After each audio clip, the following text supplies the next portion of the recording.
not. I won't let them hurt my family.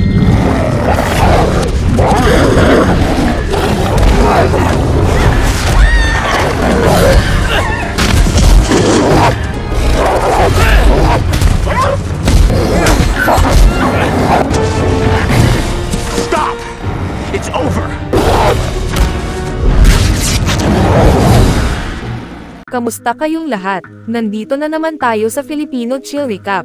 At ngayon, pag-uusapan natin ang romantic, fantasy film na tinatawag na The Twilight Saga, Breaking Dawn Part 1. At bago tayo magpatuloy ay isa-shoutout muna natin si JM Paran, Dark Nero, Russell Gregorio, Jillian Lonzaga, Dolores Taylor, MJ Racho, Haring Dave Carol from Caloocan City, Joe Marladag from Brooks Point, Palawan, Jonalyn Collarga from Eastern Samar, Borongan, Leicester Legaspi from Tacbayan Estancia, Iloilo, Marjon Barbasa from Bacolod City, at Rosie Quilo from Cavite, Paradahan.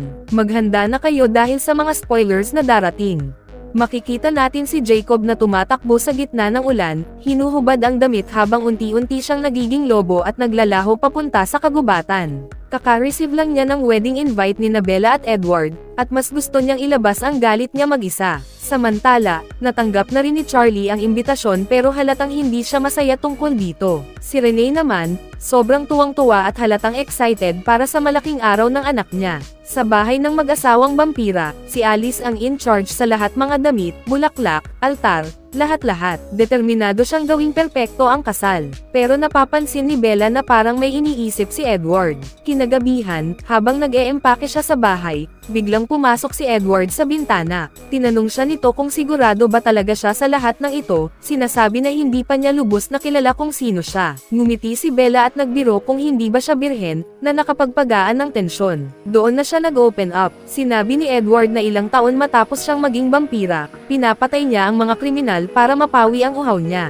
Nababasa niya kasi ang iniisip ng mga ito, alam niya ang plano nilang gawin, at kahit napigilan niya ang masasamang tao, parang nakikita pa rin niya ang sarili niya sa mga halimaw na iyon. Pero sinabi ni Bella na isipin niya na lang ang lahat ng buhay na nailigtas niya, at anuman ang sabihin niya, hindi nito mababago ang nararamdaman niya para sa kanya o para sa sarili niya. Malapit na ang araw ng transformation niya, pero tiwala siyang kakayanin niya, gaya ng nagawa ni Edward. Maya-maya, dumating sina Emmett at Jasper sa bintana para hatakin si Edward papunta sa kanyang bachelor party, baka daw manghuli sila ng mountain lion o oso. Hinalikan siya ni Edward ng goodnight at umalis. Naiwan si Bella para magpahinga, pero hirap siyang makatulog. Kinagabihan, nanaginip siya ng masama. Naglalakad siya papuntang altar kasama ang mga mahal niya sa buhay, pero biglang nakita niya ang Volturi. At sa isang iglap, nakita niya ang bundok ng mga bangkay, lahat ng bisita nila patay at nakasalansan, parang isang nakakatakot na monumento. Kinabukasan, inalok siya ni Rosalie na ayusin ang buhok niya. Unti-unti na niyang binibitawan ang mga dating sama ng loob. Pagdating ng mga magulang ni Bella, kitang-kita ang tuwa ni Renee kumpara sa bigat ng dibdib ni Charlie. Binigyan nila siya ng family heirloom, umaasang ipapasa niya ito sa magiging anak niya balang araw, kahit alam nilang hindi na mangyayari iyon. Sa reception, nagdatingan ang mga kamag-anak at lumang kaibigan. May mga bulungan na baka buntis si Bella kaya nagmamadaling ikasal. Siyempre, si Charlie ang naghatid sa kanya sa aisle, at halatang kinakabahan si Bella kaya nakiusap siya sa tatay niya na huwag bitawan ang kamay niya. Pero nang makita niya si Edward na naghihintay sa harap, nakangiti, unti-unti siyang kumalma. Sa huli, nangako silang mamahalin at rerespetuhin ang isa't isa habang buhay. Para kay Bella, parang sila lang ang tao sa mundo sa sandaling iyon. Matapos ang seremonya, nag-enjoy ang lahat sa kasiyahan at isa-isang bumati sa bagong kasal. Dumating si Billy para bumati pero agad siyang hinayla ni Bella sa gilid para tanungin kung may balita na siya tungkol kay Jacob, dahil hindi na ito nagpapakita mula nang makatanggap ng wedding invite. Dito nakilala sina Eliasar, Carmen, Kate, at Tanya, mga kamag-anak nilang vampira mula Alaska. Pero ang talagang kapansin-pansin ay si Irina, na halatang hindi pa rin komportable sa presensya ng mga werewolf. Kasalanan pa rin ang tingin niya sa kanila sa nangyari kay Laurent, at walang nakumbinsi sa kanya na niligtas lang nila si Bella noon. Sa mata niya, gusto lang ni Laurent na mamuhay ng mapayapa kasama ng mga tao. Kaya ramdam ni Bella ang malamig na ugali ni Irina. Nagsimula na ang mga speeches, at may ilan na medyo awkward. Pero nang si Edward na ang magsalita, sinabi niya kung gaano kabihira at kahalaga na makahanap ng taong mapagbabahagi na ng lahat. Inamin niyang matagal siyang naghintay para makilala si Bella, ang taong tumulong sa kanya na tanggapin kung sino talaga siya. Kaya tinaas niya ang kanyang baso at nag-toast para sa kanyang magandang asawa, sinabing kahit gaano pa kahaba ang panahon, hindi ito magiging sapat kapag kasama siya. Habang sumasayaw at nag-e-enjoy ang lahat, biglang nakaramdam si Edward na may mahalagang bisitang dumating. Tahimik niyang hinawakan ang kamay ng asawa at dinala ito sa harapan ng bahay. At doon nila nakita si Jacob. Hindi nagdalawang isip si Bella, agad niya itong niyakap ng mahigpit. Si Edward naman, marunong umintindi, kaya umalis muna para bigyan sila ng oras. Humingi ng tawad si Jacob sa pagiging late, sinabing pasensya na at inaya siyang sumayaw.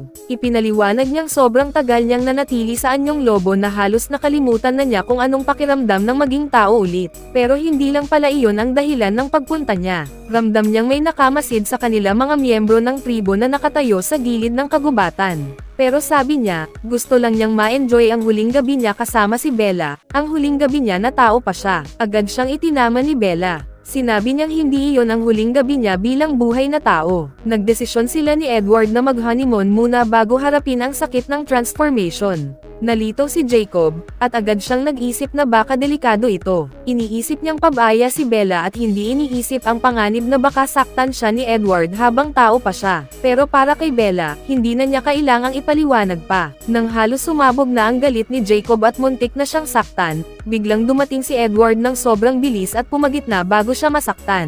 Sa oras na iyon, lumabas mula sa kagubatan ang ibang miyembro ng tribo. Hindi sila nandoon para makipaglaban, kundi para ipaalala kay Jacob ang kasunduan. Sinabihan nila si Jacob ng diretsahan, kapag namatay si Bella sa tinatawag mong honeymoon na yan, wala ka ng karapatan makialam. Hindi mo nasaklaw iyon. Pilit pinipigilan ni Jacob ang galit niya pero bigo. Galit na galit siyang umalis, nanginginig ang dibdib, at halatang wasak ang puso. Si Bella naman, kahit nanginginig din ang loob, pinilit panatilihin ang ngiti sa mukha. Hinawakan niya ang kamay ng asawa niya at naghanda ng umalis. Hindi pa rin niya alam kung saan sila pupunta. Bago sila umalis, huling nagpaalam si Bella sa nanay niya. Alam niyang iyon na ang huling beses na magkikita sila. Pero ang pinakamasakit ay ang pagpapalam kay Charlie. Halatang hirap si Charlie na tanggapin na hindi na sa bubong niya titira si Bella. Pinapaalala pa nito na palagi siyang may lugar sa bahay nila anuman ang mangyari. Tulad ni Renee, niyakap siya ni Charlie ng mahigpit, mas matagal kaysa sa dati, parang alam na niya na iyon na ang huli. At doon, tuluyan nang iniwan ni Bella at Edward ang lumang buhay nila. Habang naglalakad papunta sa kagubatan kasama si Edward, bago pa sila tuluyang makalayo, narinig ni Bella ang iyak ni Jacob mula sa malalim na bahagi ng gubat. Tumagos iyon sa kanya. Ilang oras ang lumipas, nakarating sila sa Rio de Janeiro. Namangha si Bella. Sobrang ganda at buhay na buhay ang lungsod. Makukulay ang paligid, puno ng sayaw at ingay ng kalsada. Dumaan pa sila sa mga street party para maramdaman ang energy ng lugar, pero hindi doon ang tunay nilang destinasyon. Sumakay sila ng bangka at nagtungo sa Esme Island, isang pribadong paraiso na regalo ni Carlisle sa asawa niya. Doon nila planong simulan ang honeymoon ng lubos. Pagdating nila sa napakagandang bahay, inikat ni Bella ang bawat sulok, ramdam ang ganda ng lugar. Pero pagdating nila sa master bedroom, nag-iba ang hangin. Pareho silang kinabahan dahil alam nilang mangyayari na ang matagal na nilang hinihintay. Para mapagaan ang sitwasyon, tinanong ni Edward kung gusto ba niyang maligo muna sa dagat sa ilalim ng liwanag ng buwan.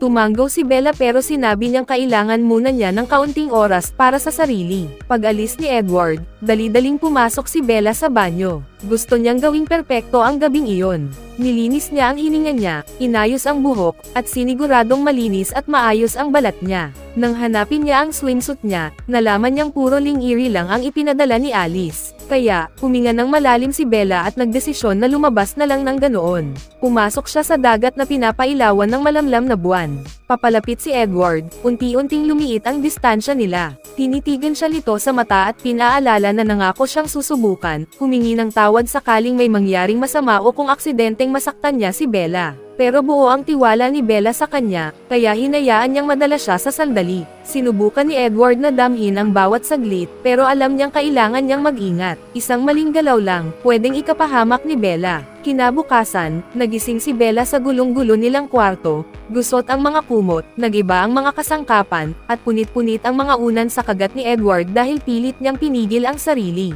Pero imbes na matakot, ngiting-ngiti si Bella. Sa harap ng salamin, halatang masaya siya at tila nasa alapaap. Ngunit nang dumating si Edward, bakas sa mukha niya ang matinding pagsisisi. Mahinahon niyang kinuha ang kamay ni Bella at ipinakita ang mga pasa sa katawan nito. Kahit anong ingat, may iniwan pa rin siyang marka. Humingi siya ng tawad ng buong puso. Pero para kay Bella, hindi niya nga naramdaman ang sakit. Para sa kanya, perpekto ang gabi. Ipinakiusap niyang huwag hayaang masira ng pagsisisi ang napakagandang alaala. Pero nanatiling mabigat ang loob ni Edward. Sinabi ni Bella na ang lahat ay perpekto hanggang magsimula siyang magsisi. Paalala niya, pareho nilang alam ang panganib, at ayaw niyang isipin na hindi iyon espesyal para kay Edward. Pero tiniyak ni Edward na iyon ang pinakamagandang gabi ng buong pag-iral niya. Gayunman, tumanggi siyang muling halikan o hawakan si Bella hanggat may posibilidad na masaktan niya ito. Lumipas ang mga araw at nagpatuloy ang honeymoon pero nagiba ang takbo nito. Lagi silang abala, laging nakabihis, at puro aktibidad lang, pag-akyat ng bundok, paglangoy, at paglalaro ng chess. Sinubukan ni Bella na akitin siya sa lahat ng paraan pero patuloy na umiwas si Edward. Hanggang sa isang araw, na naginip si Bella ng isang masayang gabi na parang totoo. Pagkagising niya, napaiyak siya. Nang makita siya ni Edward, inamin niyang hindi iyon luha ng takot kundi dahil gusto niyang maging totoo ang panaginip. Doon na naantig si Edward at pinayagan ang sarili na madala muli sa sandali. Habang nangyayari ito, ipinakita ang madilim na pangitain ni Jacob. Nakikita niyang nasa kabaong si Bella habang papalapit si Charlie. Sigurado si Jacob na mamamatay si Bella dahil sa panganib ng pagiging malapit sa vampira. Iniisip niyang magsisinungaling ang mga Cullen tungkol sa totoong sanhi ng kamatayan niya. Dahil sa matinding galit at lungkot, nagpasya siyang baka oras na para patayin si Edward gamit ang kasunduan bilang dahilan.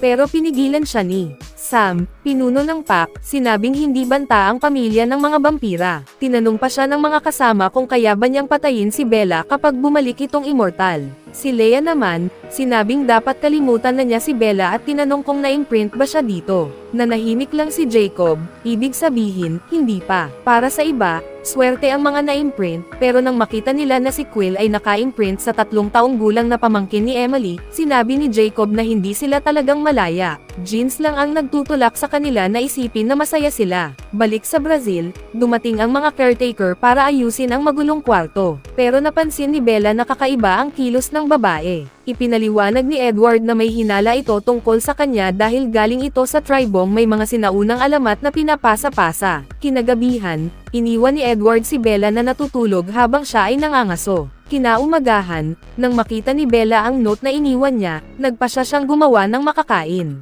Pero sa unang kagat niya ng manok, bigla siyang nakaramdam ng matinding pagkahilo at nagsuka sa banyo. Sakto namang dumating si Edward. Habang inaabot niya ang bag ni Bella, napansin nito ang box ng tampons. Sinimulan niyang bilangin ang mga araw at napagtanto niyang delayed siya. Tinitigan niya ang sarili sa salamin at naisip na baka buntis siya. Si Edward naman, nanatiling tulala sa gulat. Biglang sumakit ang tiyan ni Bella, at doon tumawag si Alice. Hindi niya sinabing ano ang nakita niya sa vision pero alam niyang may kakaiba. Ipinasa niya ang telepono kay Carlisle at tinanong nito kung ano ang nangyayari. Kahit parang imposible, inamin ni Bella na baka buntis siya. Nayanig si Edward sa narinig at tinanong si Carlisle kung posible iyon. Agad siyang nagdesisyon na umuwi para matingnan siya ng maayos. Habang nag-iimpake si Edward, may kumatok sa pinto. Si Bella, tumingin sa salamin at pilit iniintindi ang nangyayari. Dumating ang caretaker at tinanong ni Edward kung ano sa tingin niya ang nasa loob ni Bella, umaasang may alam ang tribo nito. Pero nang hawakan ng babae ang tiyan ni Bella, sinabi lang niya na ang nararamdaman niya ay kamatayan.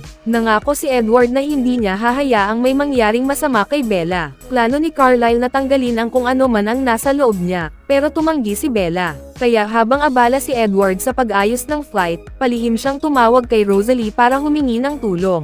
Ilang araw ang lumipas, pumunta si Jacob sa bahay at nasalubong si Charlie. Sinabi ni Charlie na tumawag si Bella at nagsabing mag-e-extend sila ng trip dahil masama ang pakiramdam niya. Pero si Jacob, hindi naniwala. Diretso siyang pumunta sa bahay ng Cullen. Pagpasok niya, walang pasintabi, Agad siyang nagtanong, nasaan si Bella? Narinig niya ang boses ni Bella at nalaman niyang 2 linggo na pala silang nakabalik. Nilampasan niya si Rosalie at pumasok sa kwarto. Doon nakita niya si Bella, mapatla, mahina, at halatang pagod. Pero ang pinaka nakakatakot ay ang tiyan nito, sobrang laki kumpara sa ilang linggong lumipas. Agad niyang sinisi si Edward at tinanong kung anong klaseng nilalang ang dinadala ni Bella. Ipinaliwanag ni Carlisle na kahit ultrasound, hindi makalusot sa amniotic at si Alice, wala man lang nakikitang kahit anong vision tungkol sa future ni Bella, na hindi pa nangyayari kailanman. Hinahanap na nila sa mga sinaunang alamat ang kasagutan, pero wala silang nahanap. Ang tanging sigurado sila, kung ano man ang nasa tiyan ni Bella, sobrang bilis nitong lumalaki at parang may kakaibang lakas. Sabi ni Jacob, kailangan na nila itong tanggalin agad, huwag ng patagilan. Pero hindi lahat pumayag. Si Rosalie, gusto niyang protektahan ang bata kahit ano pa ang mangyari. Ang dami nang nagtatalo, kaya si Bella mismo ang sumingit at pinaalala sa lahat na siya ang magdedesisyon dito, hindi sila. Doon naman, hinayla ni Edward si Jacob para makausap ng pribado. Inamin niya na kumbinsido si Bella na kaya siyang i-turn ni Carlisle bago mahuli ang lahat, katulad ng ginawa niya sa iba. Pero sa loob-loob ni Edward, alam niyang napakaliit ng tsansa. Kaya nakiusap siya kay Jacob, kausapin mo siya, pigilan mo siya bago mahuli ang lahat. Dahil kung mamatay si Bella, kung mawala ang pinakamamahal niya, handa si Edward na isuko ang sarili at hayaan si Jacob na gawin ang matagal na niyang gustong gawin, tapusin siya. Pero habang bantay sarado ni Rosalie si Bella na parang aso, nahuli rin ni Jacob ang pagkakataon na makausap si Bella ng sila lang. Sinabi ni Bella na nagkakasundo na sila ni Rosalie. Noon pa daw kasi gustong magkaroon ng pamilya ni Rosalie, kaya buo ang suporta niya. Para kay Bella, himala ang batang dinadala niya at desperado siyang makita ito. Pero si Jacob, hindi ganon ang tingin. Diretso niyang sinabi kay Bella na baka hindi na niya makita ang batang iyon, baka mamatay siya bago pa man manganak. Naiinis si Jacob na nakikita niyang binabaliwala ni Bella ang panganib.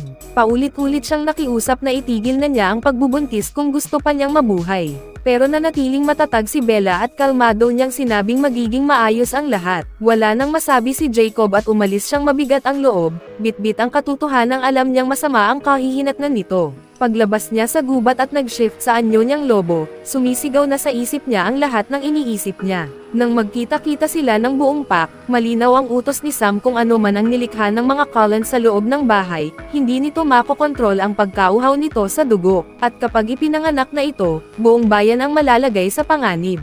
Kaya sinabi ni Sam na handa dapat silang patayin ito bago pa man ipanganak, kahit pati si Bella kailangan nilang isama. Pero tumanggi si Jacob, at doon na siya tuluyang nagrebelde. Ipinaalala niya na apo siya ni Chief Ephraim Black kaya hindi siya obligado na sumunod kay Sam o kanino man. Iniwan niya ang pack at tuluyang lumakad palayo. Pagbalik niya sa bahay ng mga Cullen, hindi nagtagal at sinundan siya ni Seth. Iniwan din niya ang pack dahil hindi niya kayang sumang-ayon sa utos ni Sam. Kahit hindi natuwa si Jacob na may kasama siya, pinayagan niyang manatili ito, pero sa isang kondisyon, wala siyang pagbibigay ng utos sa kanya. Hindi nagtagal, nagbigay si Jacob ng babala kay Edward na plano ng pack na pasukin at patayin ang sanggol bago pa ito ipanganak. Pero mariin ang sagot ni Edward, walang sino man ang pwedeng manakit sa asawa niya. Biglang dumating si Leah. Sinundan niya si Seth para pigilan itong gumawa ng gulo, pero sinabi rin niya kay Jacob ang tunay na plano ni Sam, palilibutan nila ang bahay at hihintayin ang tamang oras para umatake.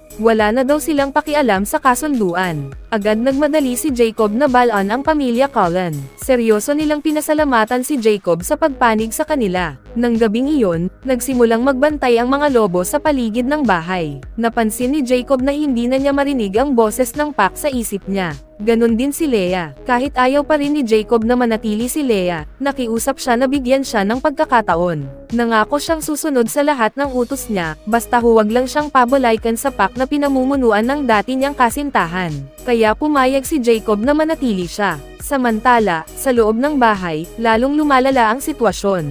Wala nang tigil si Edward sa paghahanap ng kahit anong impormasyon tungkol sa nilalang na nasa loob ni Bella. Pero bawat kwento at bawat imahe na nakikita niya, lalo lang siyang natatakot. Nang makita ni Carlisle ang X-ray, sinabi, niyang nabali na ang isa sa mga tadyang ni Bella. Galit na galit si Edward, sinabing pinupunit ng bata si Bella mula sa loob. Pinilit niyang sabihin ni Carlisle ang buong resulta ng pagsusuri kay Bella, at doon na inamin ng doktor ang katotohanan. Hindi tugma ang sanggol sa katawan ni Bella, sobrang lakas nito at hindi nito hinahayaan na makakuha siya ng sapat na sustansya. Unti-unti na siyang pinapatay mula sa loob.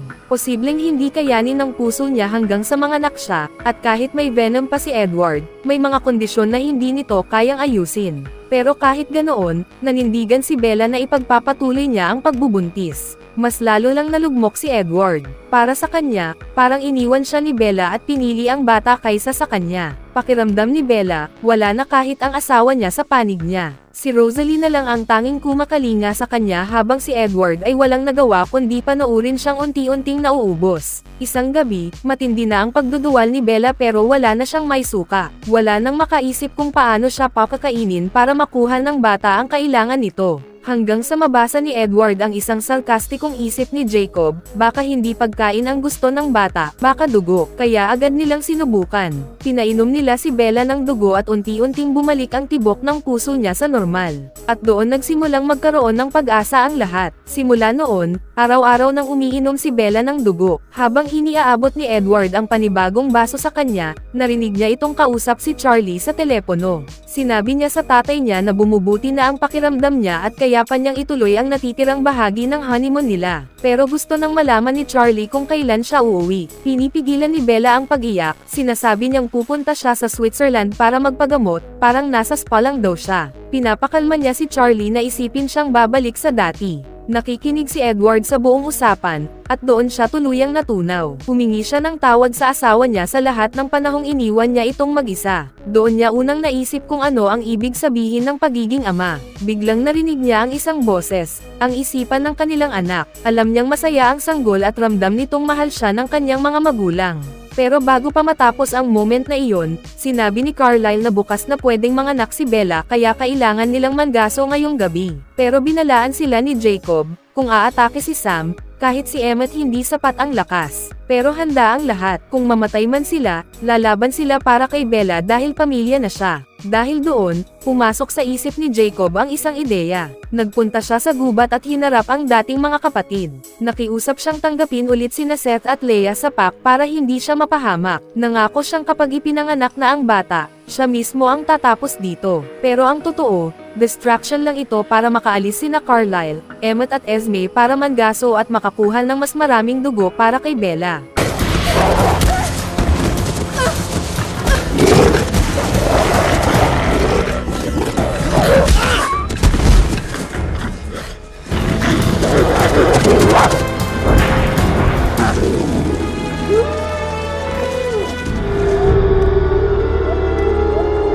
You played us! Pagbalik nila sa bahay, kinabahan si Jacob dahil sabi nila Bella may malaking desisyon na raw ginawa, pero pangalan lang pala ng bata ang pinili. Sinabi ni Bella na kung lalaki ito, tatawagan siyang EJ, mula sa Edward at Jacob. Kung babae naman, Rene Esme, pinagsamang pangalan ni na Rene at Esme. Nabigla si Jacob pero nagkunwaring ayos lang, at sumang-ayon pa si Edward. Pero biglang nabasag ang baso ng dugo at nang yumuko si Bella, narinig nilang parang nabali ang gulugad niya. Bumagsak siya sa sahig at doon na nagsimula ang labor. Tinawagan agad si Carlisle habang binibigyan siya ng morphine. Sinabi ni Carlisle na nadetach na ang placenta at kailangan niyang kumapit hanggat maaari. Pero sigaw na si Bella na ilabas na ang bata kahit wala. Pangbisa ang gamot. Paghiwa sa tiyan niya, tumulo ang dugo at natakot si Rosalie na mawalan ng kontrol kaya pinatanggal siya sa kwarto. Hindi tumitigil ang paghihirap ni Bella. Hindi pa rin siya pwedeng i-turn ni Edward hanggat hindi na ilalabas ang bata. Pinipilit ni Jacob na manatili siyang gising pero ang iniisip lang ni Bella ay ang anak nila. Nakita niyang kinakagat ni Edward ang placenta para mailabas ang bata, hanggang sa tuluyang narinig nila ang iyak ng sanggol. Sinabi ni Edward na babae ang kanilang anak. Inabot niya kay Bella ang bata para makita niya ito, pero biglang nanahimik si Bella at tila nawalan ng buhay. Pinilit ni Edward gisingin siya pero hindi na siya sumasagot. Desperado, inabot niya ang syringe ng venom at tinurok ito sa puso ng asawa niya, pero wala pa rin. Naiwan si Edward na pinapanood ang asawa niyang unti-unting nawawala. Sa sobrang sakit, pinili ni Jacob na hindi muna siya patayin. Gusto niyang maramdaman ni Edward ang bigat ng pagkamatay ni Bella habang buhay. Paglabas niya, sinabi niya kina Seth at Leia na patay na si Bella. Hindi nila alam na nagbabantay sa dilim ang Pac. Samantala, hindi sumusuko si Edward. Paulit-ulit niyang sinusubukan, kinagat niya ang palso, leeg at bukong-bukong ni Bella para madagdagan ang venom. Pero hindi gumagalaw si Bella. Ang hindi nila alam, buhay pa siya pero hindi siya makagalaw dahil sa morphine. Ramdam niya ang apoy na bumabalot sa kanya habang kumakalat ang venom sa katawan niya. Sa labas, napagpasyahan ni Jacob na pumasok at tapusin ang sanggol. Pero pagkakita niya sa bata at pag nakatitig siya dito, biglang nagbago ang lahat. Parang nawala ang bigat ng mundo at alam niyang ibibigay niya ang buhay niya para sa batang ito. Doon niya na-realize, na imprint na siya sa sanggol. Habang nagluluksa pa rin si Edward, narinig niya ang mga lobo na paparating. Tinawag niya sina Alice at Jasper, handa siyang ipagtanggol ang bahay kahit buong pakpa ang kalaban niya. At doon na sumugod ang mga lobo. Nakaharap nila ang maliit na grupo ng mga vampira, at sinubukan nilang manalo gamit ang dami at lakas, pero dehado sila. Nang halos umabot na sa sukdulan ang laban, dumating ang buong pamilya Cullen para sumuporta. Nandoon na rin sina Leia at Seth, handang kalabanan ang sarili nilang mga kapatid kung kinakailangan. Nang halos napapalibutan na sila, biglang dumating si Jacob mula sa kung saan, sumisigaw na tigilan nila dahil walang sino man ang pwedeng humawak sa bata. At doon mismo, nag-shift siya sa anyong lobo. Nang mabasa ng buong pack ang iniisip niya, bigla silang umatras. Napatingin si Edward sa pamilya niya at ipinaliwanag, na imprint na ni Jacob si Rene Esme. Ibig sabihin, wala nang pwedeng manakit sa kanya. Pinakabanal na batas iyon ng mga lobo, kapag na-imprinten ka, hindi ka na pwedeng galawin ni Newman. Wala nang nagawa ang pack kundi umatras at bumalik sa gubat. Habang lumilipas ang mga oras, abala ang pamilya sa paglilinis kay Bella habang iniisip ni Edward na baka huli na nang na-inject niya ang venom. Pero sinabi ni Carlisle, makinig ka sa puso niya. Buhay siya, nagbabago siya. At doon na nila nakita, nakahiga si Bella sa mesa, dahan-daang nawawala ang pagiging tao niya. Ang mga braso niya, unti-unting gumagaling at bumabalik sa normal. Ang buhok niyang tuyot at walang sigla, muli itong kumikintab at nagmumukhang malusog.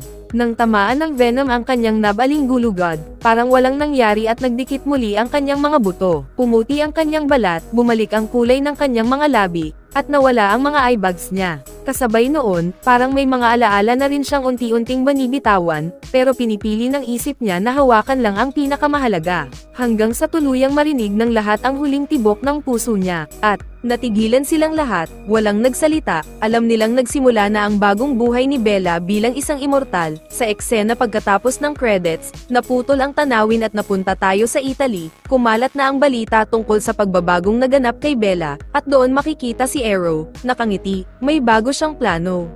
Mag-subscribe na kung hindi ka pa nakasubscribe, pindutin na rin ang notification bell at like button para sa marami pang movie recap katulad nito, at mag-iwan ng comment down below.